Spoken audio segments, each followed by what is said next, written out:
Anda kembali menyaksikan Kompas Petang bersama saya Masister Tarigan. Saudara, dalam diskusi dengan pemimpin redaksi di Hambalang, Presiden Prabowo juga bicara soal kritik mahasiswa per pemerintah lewat demonstrasi dan kritikan atas undang-undang TNI yang baru. Masalah demo adalah biasa. Dalam negara sebesar kita, kan kita sudah sepakat berdemokrasi. Orang berdemo itu dijamin oleh undang-undang dasar. Hak berkumpul, hak berserikat dan sebagainya. Jadi itu menurut saya biasa. Kalau ada abusive, ya kita harus investigasi dan kita harus proses secara hukum kalau abusive.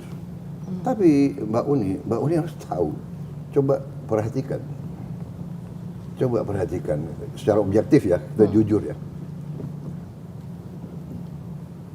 Apakah demo-demo itu murni atau ada yang bayar? Harus objektif dong. Iya kan? Pertama, ada demo melawan efisiensi. Demo katanya dana pendidikan akan dikurangi. Demo, jadi harus objektif. Kita bukan anak kecil, Mbak Uni, ya kan? Kita hormati hak untuk berdemo, asal demonya damai, tidak mau menyulut kerusuhan. Nah, kalau bakar-bakar ban itu bukan damai. Jadi selalu dalam pengelolaan suatu negara kita waspada. Apakah ada kelompok-kelompok atau kekuatan-kekuatan asing yang ingin adu domba? Ini berlaku lazim. Data-data keluar sekarang. Pemerintah Trump membubarkan USAID. Dan di situ ketemu bukti-bukti bahwa USAID membiayai banyak LSM-LSM di mana-mana. Bahkan ini kan keluar semua. It's public knowledge, Mbak Uni. Yeah. Jadi saya mengajak kita berpikir dengan jernih, ya kan? Demo itu hak, tapi juga kalau demo dibuat untuk menimbulkan kekacauan dan kerusuhan, ini menurut saya adalah melawan kepentingan nasional dan melawan kepentingan rakyat. Demo kenapa? Bisa di London, di Amerika, di mana demo nggak usah merusak pagar, nggak usah merusak stasiun bis, terminal bis. Ini kan uang rakyat. Boleh demo di kampus, tapi jangan merusak fakultas. Ini uang rakyat, ya.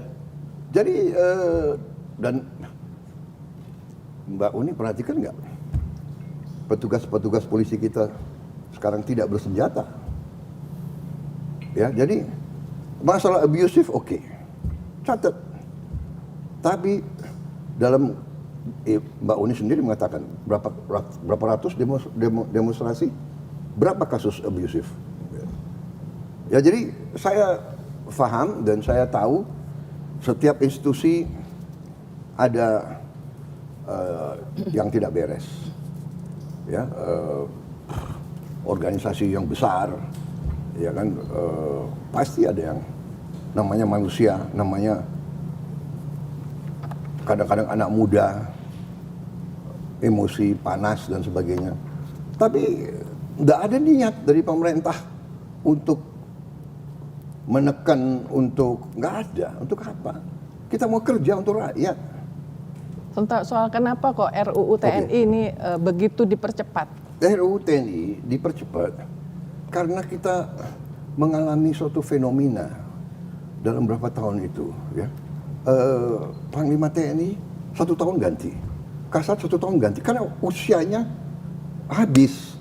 Waktu dia untuk kariernya, begitu mau dipakai, usia habis. Di mana kita bisa punya suatu organisasi yang pemimpinnya ganti tiap tahun. Nah di situ saya sebetulnya mengatakan, saya bilang, ini kalau tidak ini berapa jenderal kita harus kita ganti sekarang.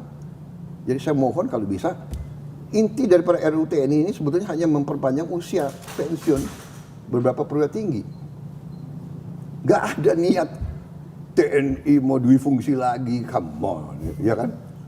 Nonsense itu saya katakan, tidak ada niat TNI ya keluar dari politik.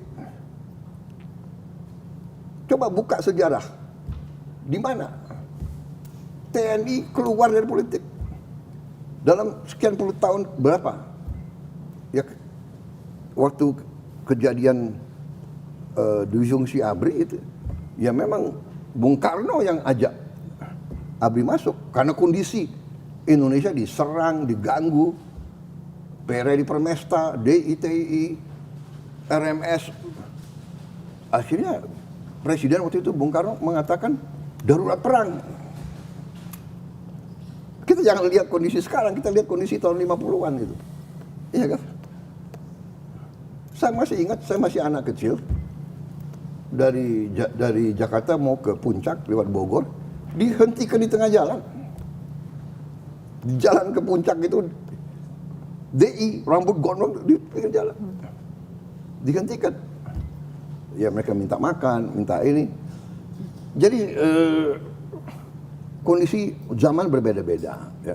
Jadi menurut saya undang-undang TNI itu is a non-issue.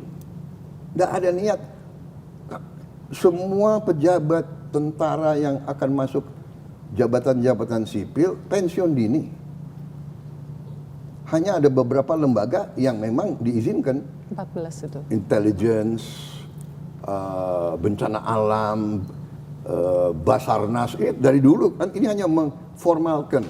Kemudian apa ya katanya kejaksaan, kenapa? Ya kejaksaan ada jaksa pidana militer. Kemudian hakim agung, ada hakim agung ya kan? Kamar militer, dan kalau dilihat semua itu ada reasoningnya. Jadi menurut saya it's non-issue, itu rakyat juga tahu kok bahwa. Tapi transparansi proses pembahasannya juga akan dipersoalkan. Itu yang memicu demo sebetulnya Pak. Selain konten ya, selain konten yang dikhawatirkan bahwa ini kita mengarah ke militarisme negara, militarisme ada kotor-kotor lagi kayak zaman Orde Baru. Ya sudah lah, ya. gak ada itu. Ya. Okay. Gak ada militarisme apa, ya kan? Militarisme apa? Kenapa orang nggak ribut kalau Thailand itu kudeta berkali-kali, kok kenapa nggak? Anda ngerti, nggak ada itu.